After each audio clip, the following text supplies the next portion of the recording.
Hey, Ale. How can I help? Jump in the buggy. I'll tell you the story on the way.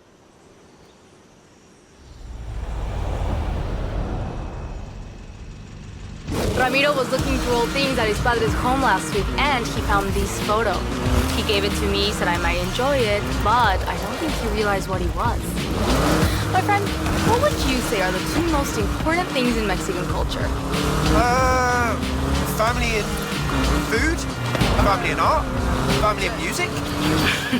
Close. Familia and the Volkswagen Beetle. Vocho is the Mexican nickname. My bisabuelo Fernando was the first tourist to own one. And thanks to that photo, I think I know where it is. Seriously? Let's go find it.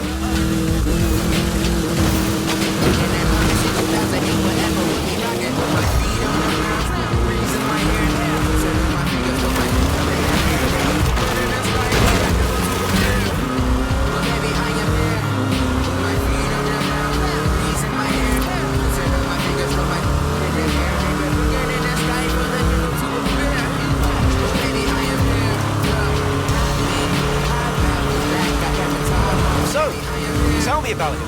Bisabuelo means great-grandfather, but in the family, he's just Papa Fernando. We never met, but everyone says I'm exactly like him. Loca por autos.